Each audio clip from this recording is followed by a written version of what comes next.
Welcome back day in my life next evening mini blog. ನನ್ನ ಮಗ ಸ್ಕೂಲಿಂದ ಬರುವಾಗ ಅಮ್ಮ ನನಗೆ ಜೋಳ ಬೇಕು ಅಂದ, ಸೊ ಹಂಗಾಗಿ ಜೋಳ ತಗೊಂಡ್ಬಿಟ್ಟು ಸುಟ್ಕೊಡ್ತಾ ಇದ್ದೀನಿ. ಅದಕ್ಕೆ ಖಾರ, ಉಪ್ಪು ಮತ್ತೆ ನಿಂಬೆ ಹಿಂಡ್ಕೊಳ್ತಾ ಇದ್ದೀನಿ.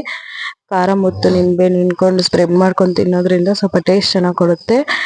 ತಿನ್ಕೊಂಡ್ಬಿಟ್ಟು ಸ್ವಲ್ಪ ಹೊತ್ತು ರೆಸ್ಟ್ ಮಾಡ್ಕೊಂಡ್ವಿ. ಸಂಜೆ ಹಾಗೆ ಹೋಯ್ತು ಈವ್ನಿಂಗ್ ಸ್ನಾಕ್ಸಿಗೆ ಅಂತ ಪೊಟೆಟೊ ಚಿಪ್ಸ್ ಮಾಡ್ತಾ ಇದ್ದೀನಿ. ಅಂದ್ರೆ ಏನಾದ್ರೂ ಸ್ನಾಕ್ಸ್ ತಿನ್ಬೇಕು ಅನ್ನಿಸ್ತಾ ಇರುತ್ತೆ. ನಾನು ಆಕ್ಚುಲಿ ಏನಂದ್ರೆ ಹೋಮ್ ಮೇಡ್ ಫುಡ್ಡೇ ಪ್ರಿಫರ್ ಮಾಡೋದು.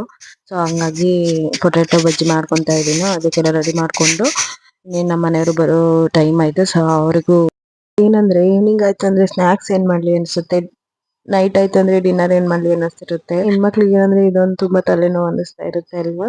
ನನಗೆ ಆತರ ಅನ್ನಿಸ್ತಾ ಇರುತ್ತೆ. ನಿಮ್ಗೆ ಏನು ಅಂತ ಕಮೆಂಟ್ ಮಾಡಿ ತಿಳಿಸಿ. ನಮ್ಮ ಮನೆಯವರು ಬಂದ್ರು, ಅವ್ರಿಗೂ ಆಕ್ಚುಲಿ ಕಾಫಿ ಇದನ್ನೇ ಚಂದ ಅಲ್ವಾ. ಸೊ ಹಂಗಾಗಿ ಕಾಫಿ ಮಾಡ್ಕೊಂತ ಇದ್ದೀನಿ. ಕಾಫಿ ಮಾಡ್ಕೊಂಡು ಆಲ್ರೆಡಿ ನೈಟ್ ಹಾಗೆ ಹೋಯ್ತು ನೋಡಿ.